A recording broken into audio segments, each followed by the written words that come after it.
안녕하세요. 전 올해 25살 된 남성입니다. 전 19살 때부터 아는 형이 원룸이나 작은 짐, 이삿짐, 융달 차는 걸 도와주는 걸 시작으로 이 바닥에 뛰어들었다가 2년 만에 이삿짐 트럭 2대를 운영하게 되었는데요. 전 나이는 어려도 한 가정의 가장이고 책임질 아내가 있습니다. 우리 집사람은 지금 23살인데 철이 없어서 큰일이지만 전 가장, 아내, 가족, 우리 집 이런 말이 너무나 좋고 지금이 행복해서 아내에게 불만은커녕 가진 거 없는 제게 시집와 준 게 고마울 따름입니다.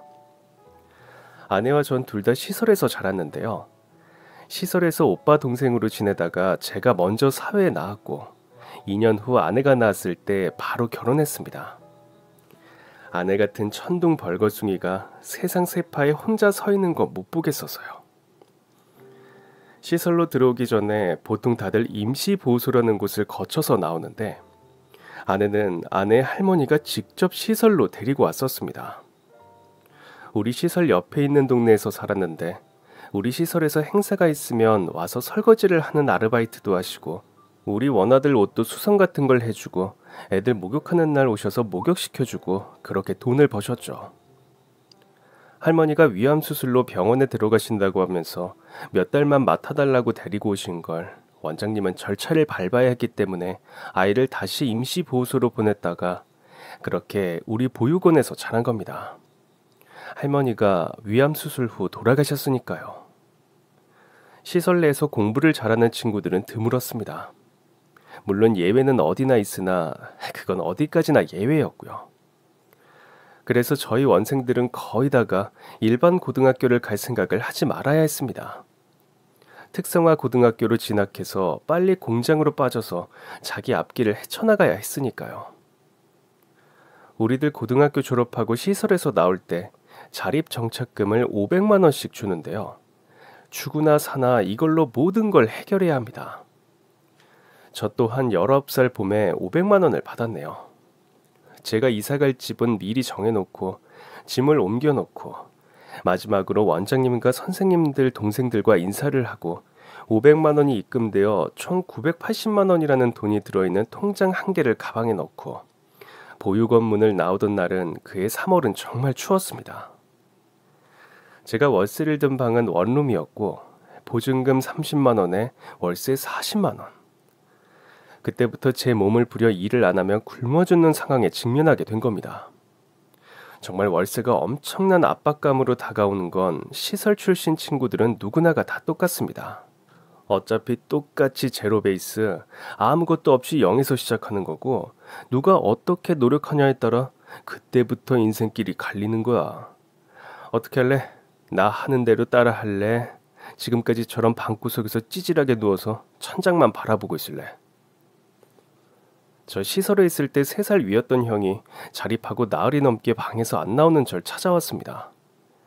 이 형은 시설에서 나오자마자 바로 노가다판으로 뛰어들어 365일 중에 350일을 일을 해서 1년 반 만에 트럭을 한 대 산 형이었습니다.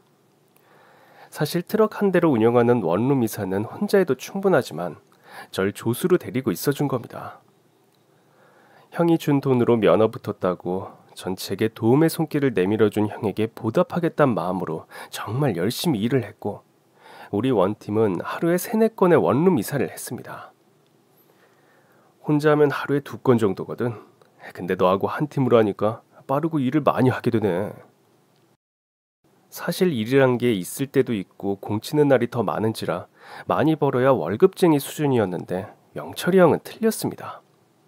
원룸마다 스티커를 부착하고 인스타그램이라는 SNS를 활용해서 미친 듯이 홍보를 하는 동시에 철저하게 청결한 이사 서비스를 실시하므로 입소문을 타서 일이 끊이질 않았으니까요.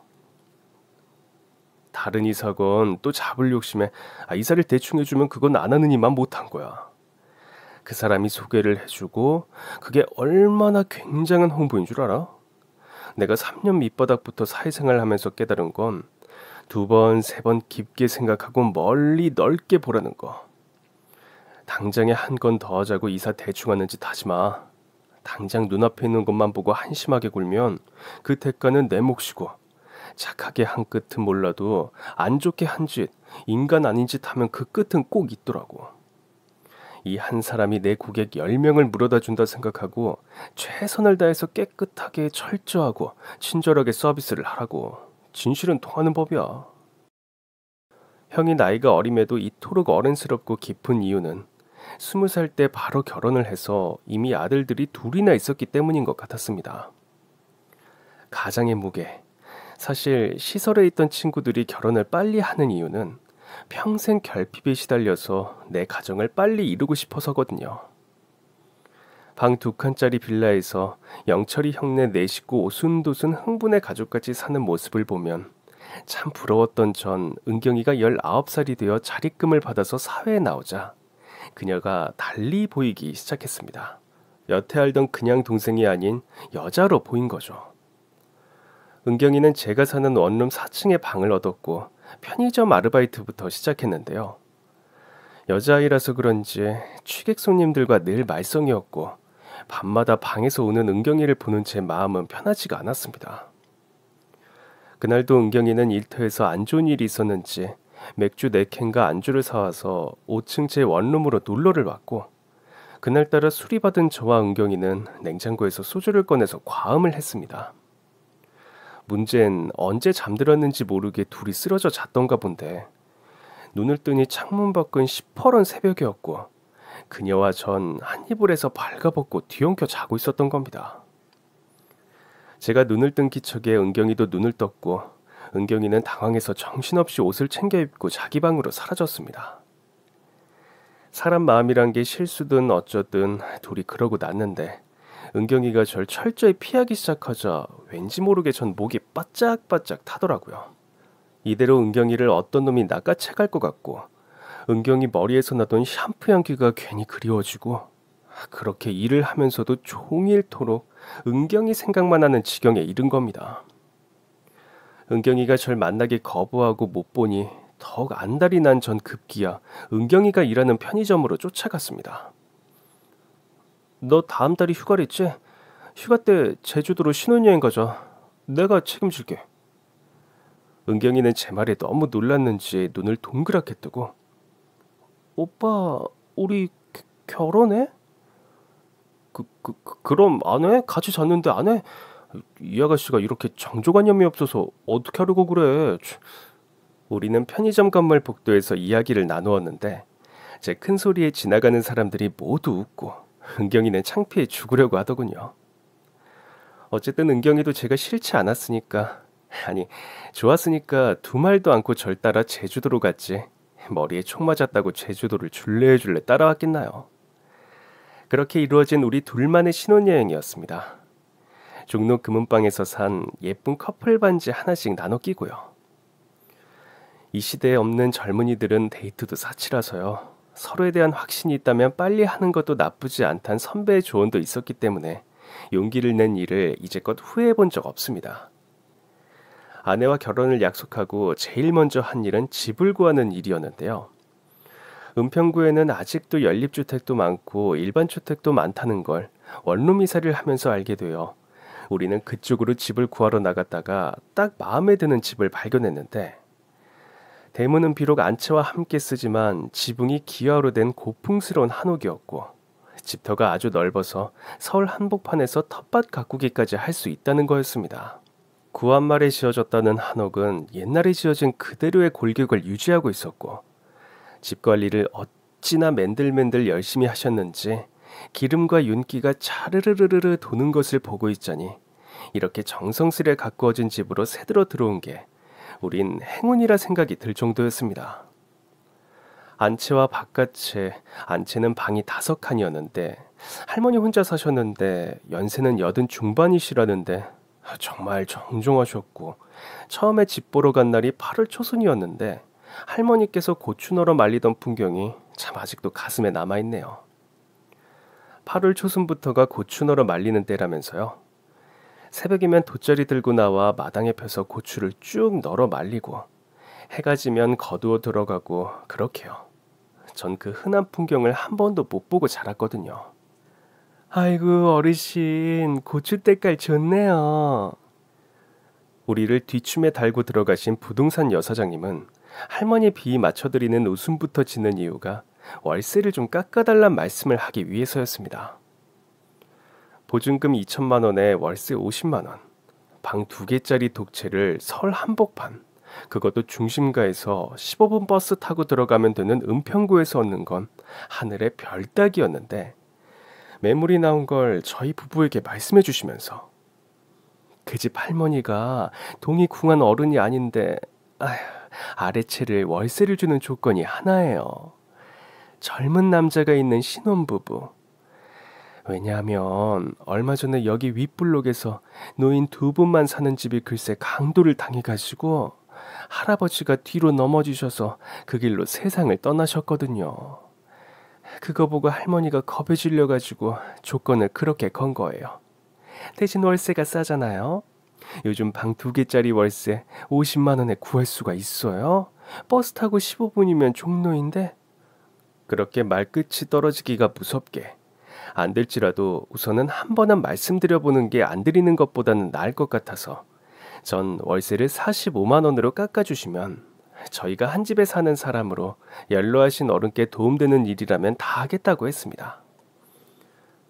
저희가 22살, 20살인데 총 가진 재산이 3천만 원이에요.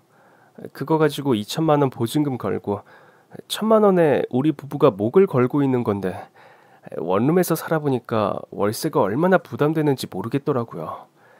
정말 우리 부부는 10,000원짜리 한 장을 가지고 3번, 4번 나눠서 써요.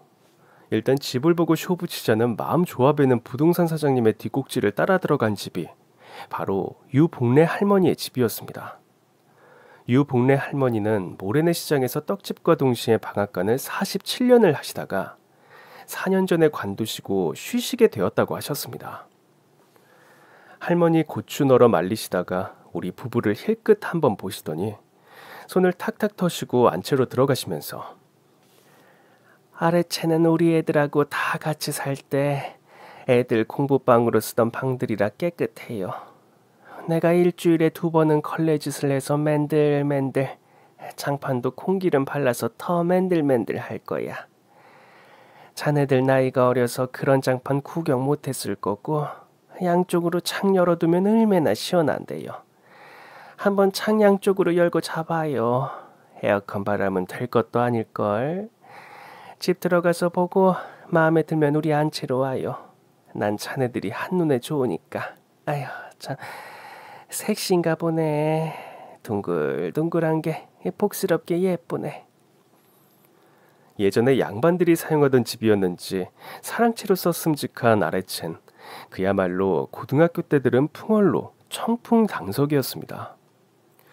남향에 바람이 4군데로 통해서 불고 뒷채론 또 텃밭에 작은 게 하나 있어서 늦은 청양초가 잔뜩 매달려 있는 거 보고 전 2말도 안 했습니다.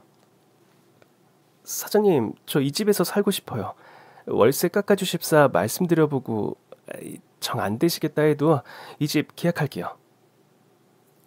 은경이도 눈이 휘둥그레져서 너무 좋아하더군요. 우리는 개인 공간이라고는 없는 낡은 콘크리트 고아원, 그리고 6평짜리 원룸에서 살던 사람들이었으니까요. 다행히 할머니는 신랑이 원룸이 산다고 열심히 살아. 22살이면 다른 청년들은 대학 담임내 하고 부모 돈 받아 술 퍼마시고 여자 공무원이 쫓아다니느라 바쁠 텐데 기특하네. 그 나이에 가정 이루고 여자 책임지고 기특해. 내가 돈이 궁한 사람이 아니니까 40만 원에 살아. 대신에 매일 아침에 마당 빚으라고 마당 구석구석 잡초 뽑아주는 건 잊지 말고, 자고로 마당에 흙 있고 잡초 난 집 치고 잘 되는 집 못 봤으니까는. 우리 아들, 딸 그놈들 시집 장가 가기 전에 같이 살 때 우리 애들이 그렇게 잡초 관리를 했거든. 지금 기가 막히게 잘 살아.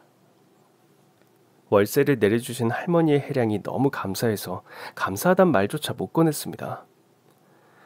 사회에 발을 내딛고 사방 둘러보아도 비빌 언덕 없는 제게 손을 내밀어준 사람은 영철이 형이 처음이었고 2번째가 유복희 할머니셨네요. 다음날 우린 원룸에서 짐을 실어내 이사를 왔고 그렇게 안채 할머니와 한 집에서 동거가 시작된 겁니다. 이사를 한 후 며칠 후 제주도로 신혼여행을 다녀왔는데요. 전 책임져야 할 가족이 생긴 가장으로의 무게감과 동시에 뿌듯함을 느꼈는데 죽으나 사나 이제부터 저와 함께할 가족이 있다는 게 그런 기분이란 걸 처음으로 느꼈는데 그건 바로 밖에 나가 더러운 꼴 당해도 한 번 참을 걸 두 번 참는 거였습니다. 전 이삿짐 일을 계속하고 아내는 아무래도 배운 거 없이 취직은 자신이 없었는지 집에서 할 수 있는 부업거리를 며칠 알아보더니 부동산 사장님으로부터 새로운 정보를 들고 왔습니다. 아내는 손으로 직접 짠 여성용 뜨개 가방이라는 걸 만들어 인스타그램으로 홍보해서 파는 게 이 동네 아줌마들 사이의 부업이라는 걸 알곤 동네 반장 아줌마네 집에 드나들기 시작했습니다. 경쟁자가 생기는 건데도 반장님은 처음부터 그렇게 반가워하시더라네요. 유할머니 댁의 새들은 새댁이지? 내가 안 그래도 새댁한테 너무 고마워. 내가 반장 일을 맡곤 있지만 동네 독거노인들 하나하나 다 신경 쓰기가 그래.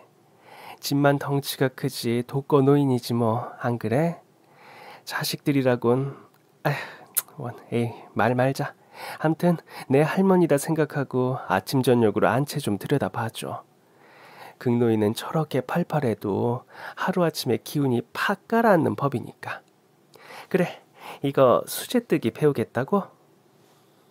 반장 아줌마한테 며칠 드나들더니 아내는 자신이 붙었는지 저에게 말했습니다. 오빠, 내가 거들어줄게. 오빠 혼자 벌면 너무 힘들어. 오빠, 우리 적금 2개 넣고 청약저축 넣어야 하고 바쁘잖아. 아기도 낳아야 하고. 그치? 아내는 원래 손재주가 있었던 사람인지 몰라도 꽤 잘 만들어 시작한 지 2주도 안 되고부터 물건이 팔리기 시작했습니다. 통장에 바로바로 3, 4만 원씩 들어오는 그 재미에 묻혀서 하루 온종일 마루에 앉아 일만 하는 걸 보신 안채 할머니가 기특하게 바라보셨는지 새댁 햇살하고 바람이 참 따끈따끈하고 좋네. 그치? 작은 종지 있으면 2개하고 수저 2개 들고 일로 나와봐. 응? 일로 장독으로 와봐. 그렇게 장독으로 불러내시더랍니다. 안 그래도 할머니는 아침 저녁으로 행주를 들고 장독을 맨들맨들 닦으셨는데 그날은 일부러 부르시더래요. 종지를 들고 다가가니 수저로 된장을 가득 벗어 새끼손가락으로 찍어 입에 넣어주시며 예로부터 그 집 여자가 어떤 여자인 줄 볼라치면 장독을 본다고 했어. 조선 사람은 된장하고 간장으로 한 반찬을 주로 먹는데 그게 들어가 있는 독에 먼지나 티끌이 있다고 생각해봐. 그게 뭐겠소? 응? 그 집구석이 잘 되겠어? 그리고 아내를 지그시 한참을 바라다 보시곤 장독으로 고개를 돌리시고 천천히 독 주위를 닦으시면서 조용히 계속 말씀하시더랍니다. 반장 여편애한테 이야기 들었어. 둘 다 보육원에서 살았다며? 가지고 괜찮아. 부모 있는 애들 다른 애들 다 허당깨비야. 그 애들보다 자네들이 한 차례 더 일찍 인생을 시작하는 거니까 훨씬 낫지 안 그래? 잘 들어. 이제 가족을 이루었으니까 가정을 만들어야 해. 가정의 기초는 이 간장하고 된장이거든. 이거 자네 가져. 여기 안에 있는 간장은 7년 묵은 거고 된장은 한 3년 정도 됐어. 진짜 맛있어. 이거 간장하고 된장으로 밥 맛있게 지어서 정말 훈김나는 가정 만들라고 주는 거야. 시어머니가 계셨으면 살림 시작할 때 김치며 밑반찬이며 장들 매무새 챙겨주셨겠지만 그게 없을 테니 내가 이렇게라도 주는 거야. 내 손녀다 생각하고 우리 딸 시집 갈 때 내가 독재로 간장하고 된장을 주었거든. 그래서 그런가? 지금 아주 잘 살아. 자식 자랑까지 하시면서 아름다운 말씀과 간장과 된장이 담긴 장독 2개를 물려주셨고 또한 은경이에게 주부로의 삶을 열어주셨습니다. 할머니의 다독거림이 좋았는지 그때부터 은경이는 할머니한테 밀착하기 시작했는데 짐작하시겠지만 부모에 대한 정이 그리웠을 철없을 아는 게다가 할머니하고 같이 살다 할머니가 보육원에 데려다 놓고 세상을 떠난 상처를 가진 아내였기 때문에 주인집 할머니에게 엄마나 할머니를 투사한 건데 찌개를 하다가도 맛이 이상하면 냄비째 들고 안채로 갔습니다. 할머니, 이거 맛이 이상해요. 다시멜치 10개 넣고 팍팍 우리라고 하셔서 10개 넣었는데 이상해요. 하루 24시간 가야 말 나눌 사람도 없이 종일 혼자 집안에서 맴맴. 오지 않는 자식들만 기다리며 사셨던 할머니는 손녀 또래 아내가 그렇게 달라붙으니 귀여우셨던가 봅니다. 하나하나 일일이 가르쳐 주셨습니다. 은경이 새댁 일로 나와봐. 열무김치 담글 줄 모른다고 했지? 일로 와. 이게 아무래도 올해 마지막 열무 같으니까 좀 봐둬. 이렇게 열무하고 얼갈이는 알타리하고 마찬가지로 작은 게 맛있어. 알짜배기라고. 이제 곧 찬바람 불면 알타리무 나와. 그때도 요렇게 앙증맞게 작은 걸 사. 그게 조선 알타리니까. 그리고 절인 건 이렇게 풋내가 나기 쉬우니까 살살, 응? 살살 이렇게 살살 아기 만지듯이 뒤집어야 해. 팍팍 뒤집으면 풋내가 난다고. 우리 아들 열무물김치에 꽈리고추 넣어 담그면 아야, 삼복 중에도 밥 한 사발 금방이었지. 요즘 세상에 유튜브에서 찾기만 하면 배우는 건 일도 아니라지만 눈앞에서 데리고 직접 보여주시며 배우는 거랑은 틀리니까요. 그렇게 하나하나 가르쳐 주시면서 아내와 할머니 사이에는 우정이 쌓이기 시작했습니다. 말끝마다 자식들 이야기를 하시는 할머니는 아마도 자식들 이야기할 상대가 생겼으니 더 신이 나 보이셨고, 그건 그거대로 제 아내는 날이 갈수록 할머니에 대한 밀착감이 커지는 것 같았습니다. 그러다가 추석을 앞둔 전주부터 할머니는 은경이에게 신경 쓰던 걸 멈추시고 그 연세에도 치맛바람을 일으키며 명절 준비를 하시는가 보더라고요. 마당에 있는 소나무에서 솔잎을 따서 물에 담가두시고 찹쌀을 작은 다라이에 담아 방앗간에 가시고 마트에서 연신 배달이 오고요. 관심권에서 밀려나서 그런지 약간은 기운이 없어진 은경이가 찹쌀가루가 담긴 통을 보면서 할머니, 이거 찹쌀가루 송편하시려고 하시죠? 라고 여쭈니 할머니는 흐뭇한 표정으로 그러나 자랑스럽게 보통 애들이 명절 첫날 아침에 와서 준비하고 차례 지내고 가니까 이렇게 준비해 놔야지. 우리 며느리하고 딸내미 그리고 손녀들이 오면 다 해. 사실 우리가 이사 온 게 8월 초순인데 9월 말인 추석까지 자식들, 손자들 그림자도 구경 못했던 게 조금은 이상했지만 반장 아줌마가 안채 할머니 자식들 욕을 하시려다 말고 그만둔 것도 그렇고 TV 드라마나 고부간의 갈등을 다루는 프로 같은 걸 보면 요즘은 다들 부모님 댁에 자주 안 온다고 하는 내용을 자주 보여주기 때문에 아내도 저도 그런가 보다 하고 넘어갔습니다. 사실 저희가 관여할 문제도 아니니까요. 그런데 제 상식으로 아무리 생각해도 90 다 되신 노인네 혼자 사는데 궁금하지도 않은가 싶긴 했죠. 그런데 명절을 사흘 앞둔 주말에 할머니의 아들 부부하고 딸 부부가 방문을 했습니다. 명절 전날에들 온다고 한 것 같았는데 일찍 오셨더라고요. 모두 한다는 기업에 다니는 자식들이라더니 역시 고급 승용차를 집 앞 대문 옆에 세우고 들어오는데 양손 가득 바리바리 들린 선물 보따리며 그야말로 명절 분위기가 나더라고요. 우리들이야 어릴 때부터 명절 이런 게 가장 싫었던 사람들이라 안채 할머니 자녀분들이 바글바글 대는 순간부터 우리 별채에 틀어박혀 TV를 봤습니다. 쉽게 말하면 경계태세인 건데요. 우리들에겐 해당 없는 명절의 기운, 쓸쓸함만 가져다주는 명절 기운을 차라리 곁에서 차단시키는 거죠. 그동안 안 와뵌 게 죄송해서 며칠 머물 요량으로 일찍 온 줄 알았던 자식들은 모두 다가 하나도 빠짐없이 저녁만 먹고 치우고 모두들 자리를 털고 일어나는 것 같았습니다. 모두들 뭐가 그렇게 바쁜지 90 다 되신 노인네 혼자 계신데 그렇게 밀물처럼 왔다가 썰물처럼 돌아가는 겁니다. 돌아가는 기척에 내다보니 엄마가 별채 신혼부부가 들었다더니 학생부부네, 학생부부. 젊은 사람들이 같은 집에 사니 안심이 되고 참 좋네. 그러고 보니 나이가 어떻게 돼요? 어머나, 우리 막내랑 동갑이네. 빨라라. 젊은 사람들이 연애 빼고 바로 결혼했구나. 어쨌든 우리 엄마 잘 부탁해요. 상냥하게 입에 침을 바르면서 인사치레를 하더군요. 주차 때문에 제가 제 차를 빼주고서야 자식들과 손자들 모두의 차 4대가 빠져나가고 그들은 차창 밖으로 손을 흔들더군요. 차들도 사라지고 자식들 사라진 빈 공간을 멍하니 바라보던 할머니는 갑자기 100살은 되어 보이셨습니다. 전 아직은 아내처럼 할머니와 그렇게 친하진 않지만 그래도 어깨에 다정하게 팔을 두르고 할머니 들어가요. 밤바람이 차네요.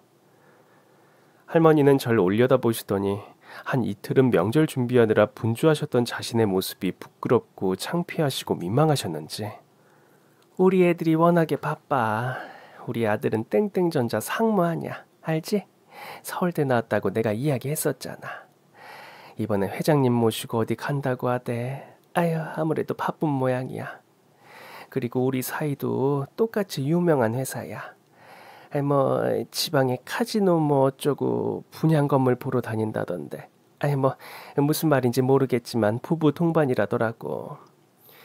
자식이 워낙에 똑똑하니까 내가 자식을 양보해야지. 안 그래? 나 혼자 좋다고 바쁜 자식을 집에서 명절 보내자 욱대길 수도 없고. 근데 그 회장님이 그렇게 사람이 멋있다대. 형제지간에 불화하는 임원, 자식 교육 잘못시키는 임원, 부모에게 불효하는 임원, 소문만 났다 하면 아주 칼같이 자른대. 그런 회장님이 우리 아들하고 사이를 예뻐하시는 거 봐. 얼마나 효자들인가. 아직도 명절은 사흘이나 남았는데 할머니가 자식들하고 빚을 생각에 빻아왔던 찹쌀가루는 그대로 마당 한켠에 놓였는데 할머니의 추석 명절은 이미 그렇게 끝난 겁니다. 다음날 퇴근을 하니 아내는 좀 흥분해 있었습니다. 명절 기간에 일을 할 가방에 본을 좀 빌리려고 반장 아주머니 댁에 갔었는데 거기서 커피 한 잔을 하면서 할머니 이야기가 나왔다고 합니다. 오빠, 저 안집 자식들 아주 못됐다고 반장 아줌마가 아주 잡아먹으려고 하더라. 내가 지나가는 말로 안집 자식들 어제 왔다 갔다고 했더니 반장 아줌마 막 흥분하시는 거야. 글쎄 할머니 명의로 모래내 시장에 건물이 한 채 있었는데 그걸 자식들 둘 공동 명의로 바꿔줬대.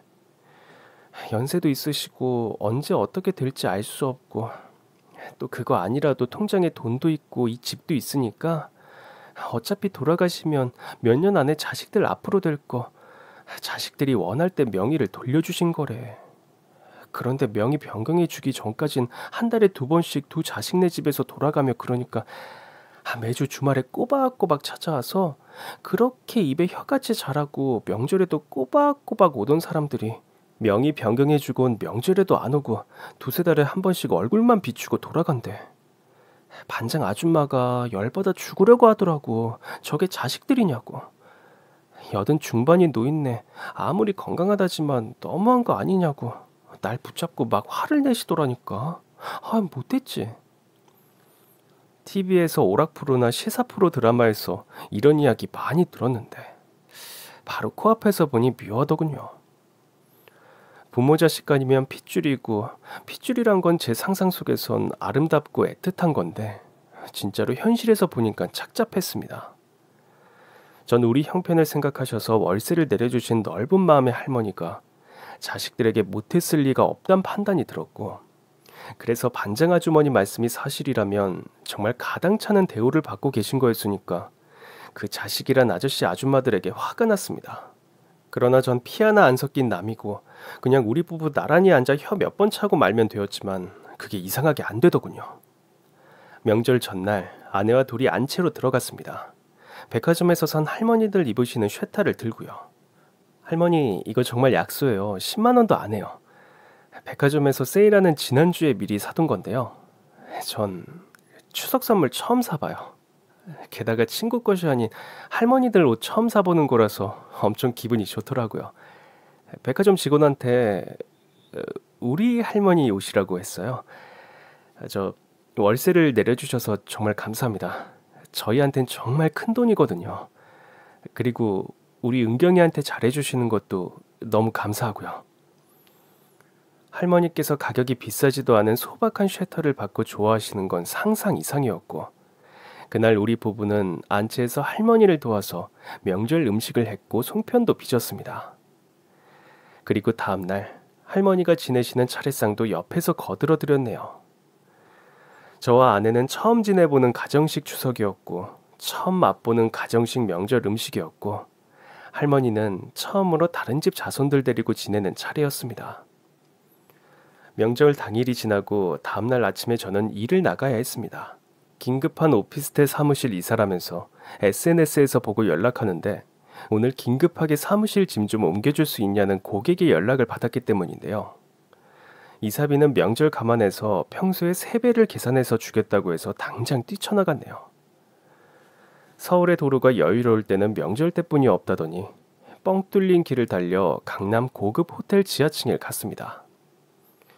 직원용 엘리베이터를 타기 위해 기다리고 있는데, 할머니 며느리가 고객용 엘리베이터 앞에서 어떤 남자랑 팔짱을 끼고 있는 걸 봤네요. 도대체가 얼마나 강심장이면 명절 연휴 때 외간 남자랑 아침부터 호텔을 들어갈까 싶어서 전 만에 하나라도 제가 잘못 알고 있길 바라며 내린 층수를 확인해 따라 올라가 봤더니 역시 거긴 호텔이 시작되는 층이었습니다. 집안 카지노 어쩌고 분양 문제로 회장님을 모시고 부부 동반으로 어딜 간다는 건 새빨간 거짓말이었고, 며느리가 저 정도면 아들은 어디서 뭘 하고 있는지 뻔할 알조 같았습니다. 전 그날 작은 사무실 이사를 시켜주고 150만 원을 현찰로 받아 주머니에 넣어서 집에 돌아왔고, 할머니와 아내를 차에 태워 야외로 저녁 외식을 나갔습니다. 할머니는 어린애같이 좋아하시더군요. 아유, 오랜만에 나오니까 정말 좋네. 작년 연말에 애들이 외식 한번 시켜주고, 아니 그 뭐냐, 우리 아들이 땡땡정자 산모라서 알지? 바쁘잖아. 회장님 모시고 다니느라 바쁜데, 그래서 말이야, 효자들인 걸 어찌하시고 그 회장님이 우리 아들하고 사이를 그냥 1등으로 쳐줘서. 작년 가을이 소리도 없이 왔다가 갈 동안 집안에서 할머니와 아내가 얼마만하게 친해지는지는 몰랐으나, 아내는 마치 물 만난 물고기처럼 안치에 들락이며 할머니에게 어리광도 부리고 나름대로 할머님께 이것저것 신경을 많이 쓰는 것 같더라고요.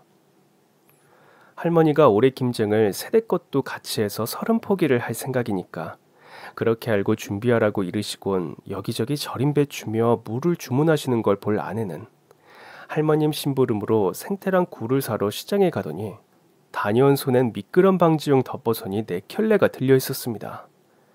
그걸 할머니 앞으로 조심스럽게 놓으며, 할머니 이거 4켤레 5,000원 뿐이 안 해요. 싸죠?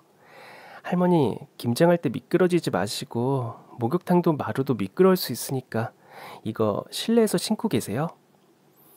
할머니는 입이 귀에 걸리셔서 나이도 어린 색시가 어쩌면 이렇게 여볕할까. 고마워이. 내 안 그래도 어제 저녁에 마루에 신문지 깔린 걸 모르고 미끄러지는 줄 알고 기함을 했는데 딱 내 마음 같은 덮버선을 사왔네. 자식들이 모두 자네만 갔다면 아니네. 여기 생태하고 굴값.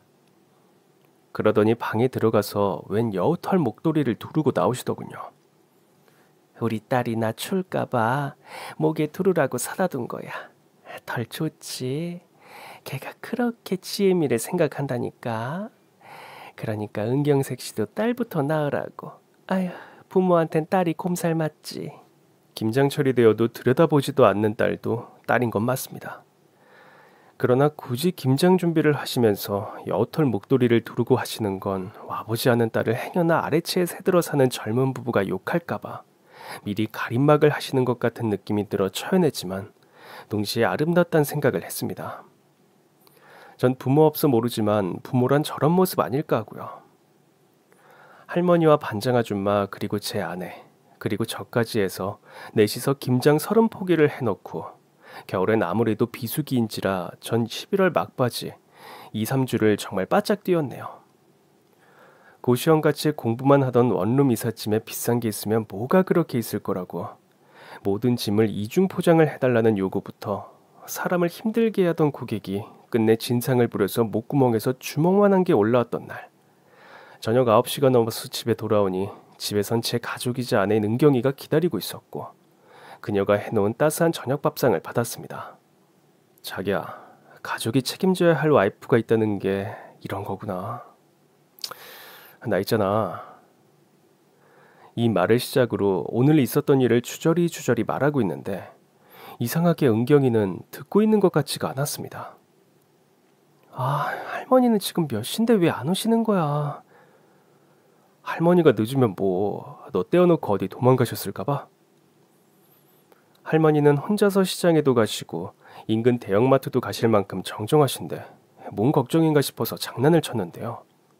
근데 아내 말론 그게 아니랍니다. 어제도 그제도 사흘 전에도 시장에 나가신다고 하고 보통 한두 시간이면 다녀오시는 걸 3-4시간이 넘게 안 들어오시다가 들어오시면 손에 들린 게 하나 없다는 겁니다. 그 말을 들으니 느낌도 기분도 이상해서 저와 아내는 동네 골목 입구까지 나가보았습니다. 할머니는 놀이터에 앉아서 먼 북한산을 하염없이 바라보시고 계시더군요. 괜히 코끝이 찡해서 할머니, 날이 추운데 왜 여기 앉아 계세요? 시장에는 다녀오셨어요? 라고 했더니 할머니는 저를 올려다보시더니 다시 먼 산을 바라보시면서 우리 애들이 내가 떡집을 안 하니까 먹을 게 없어서 안 오나. 그래서 떡 사러 나갔었지. 여기 떡 이거 먹어봐. 추수가 끝나고 나니 햅쌀로 했는지 떡이 아주 맛있게 됐을 거야. 아유, 오늘도 안 오려나 보네. 떡 사왔는데. 아휴, 자네들 먹어. 떡은 굳으면 맛 버려. 그해 겨울에 크리스마스를 앞두고 아들 부부 한 차례 다녀가고 크리스마스에 딸 부부 한 차례 다녀가고 연말은 할머니랑 저희랑 같이 쇠었습니다. 저희야 정말 좋았네요.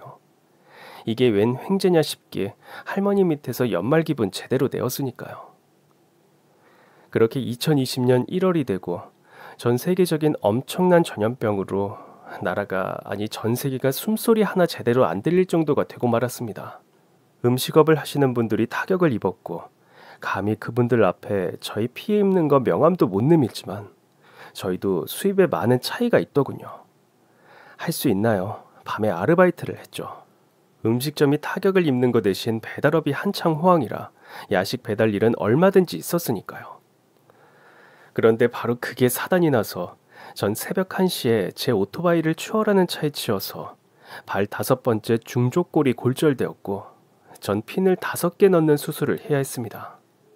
그게 말입니다. 몸에 쇠가 들어갔다는 건 게다가 온몸에 힘을 지탱해주는 발을 다친다는 건 일하는데 엄청난 제약이 따르더군요. 게다가 핀을 뽑는 수술은 6개월 후에나 했고 핀을 뽑고도 7개월은 일을 제대로 못했으니까요. 정말 아내의 아르바이트 아니었으면 저희는 손가락 빨고 있을 뻔했죠. 문제는 월세였습니다. 한 달은 왜 그렇게 빨리 돌아오고 통장에 있는 돈으로 월세를 3번 내고 났더니 슬슬 겁이 나기 시작했습니다. 정말 너무너무 말씀드리기 죄송했지만 일단 부탁은 드려보자 해서 할머니 당분간 보증금에서 월세를 삭감하는 걸로 해주시면 안 될까요? 할머니는 싫은 기색 하나 없이 흔쾌히 바로 대답해 주시더군요. 나야 뭐 월세 받아먹고 사는 사람도 아니고 보증금을 딴 데 들인 것도 아니고 통장에 그대로 있으니까 아무렇게나 해. 아휴, 오죽하겠어. 수술하고 지금 2달째인데 제대로 걷지도 못하고. 전 너무 죄송한 마음에 일부러 할머니께 호탕하게 말씀드렸네요. 사실 보증금을 다 까먹어도 저희가 청약저축 들어놓은 것도 있고 저축이 여러 개라 걱정은 없는데 보증금 다 까먹으면 저축해서 다시 보증금 드리죠 뭐. 평생 장사판에서 살아오신 할머니가 제가 일을 제대로 못해 월세 내는 게 부담스러운 걸 눈치 못 채셨을 리가 없습니다. 그러나 싱긋 웃으시더니 그럼세 저축 타거든 그걸로 또 보증금 줘. 그렇게 말씀하시는 할머니의 눈빛은 절 보는 게 아니라 대문을 보고 계시더군요. 자식들을 기다리시는 거겠죠. 가족 간의 만남도 못하게 막는 전염병 시국. 사실 할머니 자식들은 이게 기회다 싶었는지 전염병이 나라를 덮친 기간에 정말 코빼기도 안 비치더군요. 눈치를 보아하니 안부 전화는 종종 오는 모양이었는데 어떻게 저럴 수가 있나 싶게 철저히 외면이었습니다. 2020년 1월에 그 난리가 나고 그해 봄에 발을 다치고 2020년 새해가 올 동안 전체 다리 수술과 핀을 빼는 수술까지 6개월, 그리고 후유증으로 재활치료 다니느라 정신이 없었고 와이프도 한 푼이라도 더 벌려 일에 몰입하느라 안채 할머니에게 일어나는, 어쩌면 서서히 진행되었을지 모르는 사소한 변화들을 눈치채지 못했습니다. 다만 2021년 12월 크리스마스 저녁에 할머니께서 부르시더니 자네들이 밀린 월세가 600만 원이야. 알고 있지? 보증금 2천에서 600을 빼면 1,400. 보자. 내가 자네들한테 크리스마스 선물을 주려고 부른 거야. 다리 다쳤으면서도 어떻게든 한 푼이라도 더 벌려고 일 나가는 그 모습이 예뻐서 주는 선물이고, 지금까지도 물론이고 내년 12월 25일까지 월세 안 내도 돼. 자네같이 열심히 살면 돈 모으는 건 금방이니 나중에 갚아. 아내와 전 할머니 앞에 무릎 모으고 앉아 방바닥에 눈물만 떨어뜨렸네요. 그렇게 우리 부부는 할머니의 선물을 거절하지 못했습니다. 넣고 있던 저축들도 못 넣은 지 1년 반이 넘어가니까요. 2022년이 밝았고 할머니 자식들은 코빼기도 안 비치고, 할머니가 부르셔서 안채 들어가 신정 떡국을 먹고 과일을 먹는데 갑자기 제 눈에 할머니가 너무 이상해 보이는 거였습니다. 크리스마스 때까지도 그렇게 멀쩡하시게 말씀하시던 분이 말이죠. 분명 할머니가 시키신 대로 밥 먹기 전에 마룻바닥을 제가 스팀 걸레질을 했는데 할머니는 과일을 드시다 말고 마른 행주로 계속 뭘 쓸어 모으시는 거예요. 이상하다 했지만 그러려니 했습니다. 할머니 눈엔 먼지가 보이시나 보다 하고요. 그런데 그때부터 할머니는 하루에 5번이고 10번이고 그렇게 손바닥과 마른 행주로 바닥을 쓸기 시작하셨습니다. 아주 극진하고 정성스럽게 쓰시다가 막바지엔 엄지손가락 지문에 침을 묻혀서 바닥을 눌러서 뭘 찝어 올리시는 신용을 하시면서 밥그릇에 담으시더라고요. 그걸 보시던 반장 아주머니 혀를 차시면서 큰일 났네. 할머니 떡집 할 때 가게 문 닫으면 가게 주방에 가서 바닥에 떨어진 쌀 저렇게 주웠거든. 아휴, 큰일 났네, 큰일 났어. 아휴, 큰일 났어.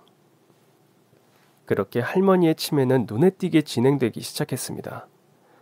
사실 가을에 떡 사러 간다며 시장에 가시기 시작한 게 이미 시작이었을 수도 있으니, 아니 어쩌면 우리가 이 집에 나타나기 전에 홀로 사시면서 기다려도 오지 않는 자식들을 기다리시면서 이미 시작된 증상일지도, 그건 아무도 모르는 일이지만요. 어디다가 화도 내지 못하지만 괜히 화가 머리 끝까지 치민 전 할머니 자식들이 구정 명절에도 안 올까 싶어서 일부러 할머니 아드님과 따님께 카톡을 넣었습니다. 카톡을 넣어도 되나 어쩌나 반장 아주머니께 전화를 드렸더니 아마 올걸. 그 집 자식들 이 노인네 이제 돌아가시는구나 싶어서 통장이며 집 재산 챙길 생각하느라고 아들 딸년들 눈에 불을 켜고 올 거다. 카톡 해봐. 자기들은 해도 돼. 한 집에 살잖아. 응? 뭐라고 하나 좀 드러나보자. 어휴, 나쁜 것들. 자식들 입장에선 절 시건방지다 할지 몰라도 카톡을 보냈습니다. 안녕하세요. 유복래 할머니 집 아래층에 사는 사람입니다. 요즘 할머니가 조금 아프세요. 몸이 아프시진 않은데 머리가 아프신 것도 같고 아무래도 선생님들이 와보셔야 할 것 같습니다. 설마 올 설날에도 안 와보시는 건 아니죠? 댁이 강남이라고 들었는데 강남에서 은평구 20분이면 옵니다. 구정 전날 자식들 모두 무슨 일인가 싶었는지 나타나더군요. 안치에서 다 같이 하룻밤을 자는가 싶더니 다음날 아침 뭘 잘못 잡수셨는지 구정날 오후와 저녁 내내 할머니가 계속 화장실을 들락거리시는 것 같았고 결국 119에 타고 병원에 가시더군요. 한두 시간 후 큰아들에게 카톡이 왔는데 그 집에 모셔갔다고 하더라고요. 할머님이 장염이라서 요양을 잘 시켜드려야 한다고 의사가 말해서 모시고 갔다고요. 그래도 자식은 자식인지라 모셔는 갔구나 싶어서 전 한결 흐뭇했습니다. 아내도 기분 좋아했고요. 어머니 집 좀 잘 좀 부탁합니다. 우편물이며 신문도 대문에 쌓아두시지 마시고요. 안치가 비고 할머니한테 전화를 드려도 받지 않으시고 저희 부부는 왠지 기둥이 사라진 것 같은 쓸쓸함에 기운이 없었지만 아내도 가방 만드는 일이 있었고 저도 제 일이 있는지라 보름이 어떻게 지났나 모르게 훌쩍 지났습니다. 3월 초순, 오늘은 어찌된 일인지 종일 일이 없이 날리다가 막판에 15만 원짜리 같은 건물 내 원룸 이사만 하고 일을 마치고 귀가하는데 우리 집 들어가는 골목 입구에 웬 택시가 한 대 있는 거예요. 기사님이 골목에 서서 계속 주위를 둘레둘레 하고 계시기에 차 창문을 내리고 차 좀 빼달라고 하는데 이 골목에 사슈? 네, 여기 살아요. 왜 그러세요, 아저씨? 혹시 이 할머니 아슈? 차에서 내려 뒷좌석을 창문을 통해 들여다보니 안에선 오물냄새가 코를 찌르고 안채 할머니가 울면서 앉아 계시는 거였습니다. 제가 깜짝 놀라서 이게 어떻게 된 거냐고 물었더니 나도 난감해 죽겠어요. 장사 하루 다 공치고. 물론 아들이라는 사람하고 딸이란 사람이 차비를 두둑하게 계속 냈지만 말이에요. 그런데 아대도 할 만큼 했슈. 세상에 이게 고래정도 아니고 자식들이란 게 어떻게 이럴 수가 있어. 사정을 들어보니 기가 막혔습니다. 이건 완전히 현대판 고려정이었거든요. 콜 연락을 받고 강남 호아빌라 단지에 갔더니 웬 중년 남자가 할머니를 택시에 밀어넣더니 할머니 가방 하나를 쥐어주고 돈이 든 봉투와 주소와 전화번호가 적힌 종이를 주면서 여기다가 모셔다 드리면 된다고 거기가 여동생 집이라고 하더래요. 그래서 그런가 보다 하고 모시고 가서 아파트 단지 1층에 전화를 했더니 딸이 내려와선 막 화를 내더랍니다. 거기가 아들 사는 집이고 여긴 딸 집이니까 다시 모셔다 드리면 된다고 돈을 10만 원 주더래요. 그래서 기사님 이게 웬 떡이냐 하고 10만 원을 받아서 다시 모시고 갔답니다. 그렇게 오늘 13번을 강남하고 동부 이촌동을 왔다 갔다 하셨대요. 가면 저기로 모시고 가라고 10만 원을 주고 가면 저기로 다시 모시고 가라고 10만 원을 주고 나야 지금 주머니에 오늘 번 돈 140만 원이 들어서 좋긴 하지만 정말 하늘이 있다면 벼락이 떨어져서 그 년놈들 머리에 내려 꽂혔으면 좋겠시다. 오죽하면 내가 도중에 할머니 모시고 갈비를 먹었다니까요. 내가 갈비 먹으면서 울으시다 고향에 계신 우리 부모님 생각나서. 그런데 갈비하고 냉면을 맛있게 잡순 할머니가 갑자기 이 집 주소를 알려주시면서 거기로 가자고 하시더래요. 거기가 내 집이고 우리 손자랑 손녀가 산다고요. 그런데 이 동네로 오니까 또 정신이 나가셔서 우시기만 하시더래요. 아저씨 너무 죄송해요. 우선 제가 지금 가진 현금이 15만 원 이것뿐이 없으니까 차 시트 바꾸시고 또 모자른 건 연락 주세요. 자, 여기 제 명함입니다. 우리 집은 저기 저 파란 대문이고요.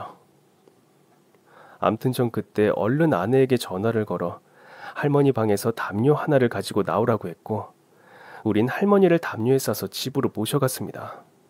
그리고 목욕탕 욕조에 물을 받고 둘이서 할머니를 씻겨드렸네요. 씻겨드리는데 할머님은 그 와중에 창피하신지 마구 우시더군요. 마음이 저려서 죽는 줄 알았습니다. 아유 미안해 언니 미안해. 오빠 미안해. 나 어디 보내지 마. 나 요양원 가기 싫어. 뽀얗게 씻겨드린 할머니를 방으로 모셔가 아내가 드라이기로 머리를 말려드릴 동안 전 반장님께 와주십사 전화를 드렸습니다. 사정을 들으신 반장님은 펄펄 뛰시면서 이런 세상의 잡것들. 맞네. 현대판 고리장이네. 아유 참 기가 막혀서 이건 내가 고소를 할 수도 없고 지 엄마를 버린 거구만 그냥. 응? 두 년놈들이 돌아가면서 13번씩이나 우리 엄니 아닙니다는 못하고 건물만 홀라당 가로채 먹고 지네 엄마 통장에 든 돈하고 집은 어차피 지네 거다 이거지? 아휴 당장 코앞에 있는 것만 보고 어디 세상이 그렇게 만만한가 두고 보자 이 잡것들. 그리고 뭐 때문인지는 모르나 택시기사 번호를 받아가시더군요. 암튼 제가 연락드려 사흘 후에나 차례로 찾아온 아들 부부, 딸 부부 의견에 의하면 요양원으로 모시겠다는 겁니다. 부부들끼리 편먹고 네가 잘했네, 내가 잘했네. 우리 앞에서 싸우는 꼴이 한심하기만 하고 자식들 옥신각신 하는 와중에 할머니는 요양원에 보내지 말란 소리만 계속 하시면서 우셨습니다. 할머니 우는 모습을 지켜보던 아내는 그날 저녁 저에게 오빠, 우리가 할머니랑 안 게 얼마 안 되었지만 사람과 사람 사이는 그렇게 그런 걸로 따지는 게 아닌 것 같아. 난 안치 할머니가 꼭 나 어릴 때 암으로 돌아가신 우리 할머니 같아. 세상엔 할머니하고 나 하나 둘이었는데 할머니가 나만 두고 돌아가셨을 때 그 막막함은 지금 자다가 깨서 생각해도 소름이 끼치고 추워. 그래서 그런가 할머니 택시 안에서 우시던 모습이 안 잊혀져. 자식들이 13번이나 보내고 하루 온종일 그러신 끝에 하신 말씀이야. 요양원 가기 싫다는 게. 할머니가 지금 정신이 왔다 갔다 하시잖아.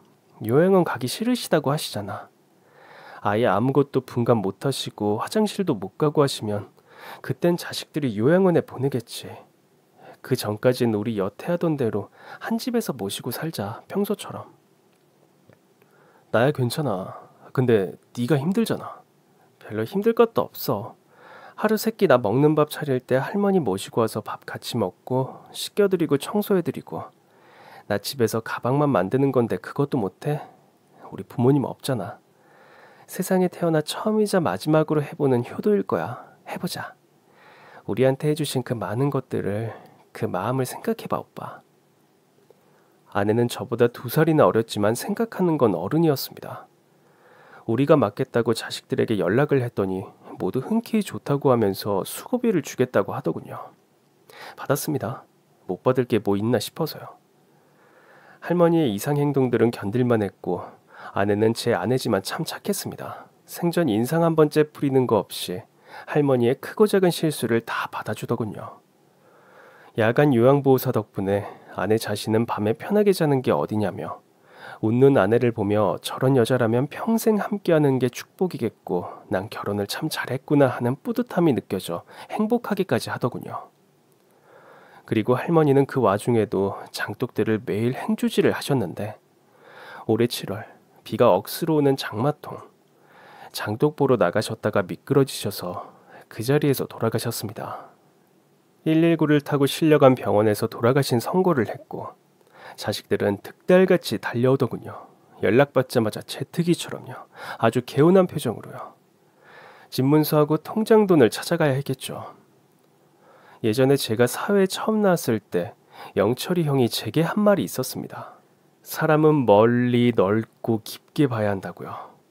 안 그러고 얕게 눈앞의 것만 보고 한심하게 굴다간 그 대가는 꼭 치를 뿐더러 착하게 한 끝은 몰라도 악하게 한 끝은 있더라고요.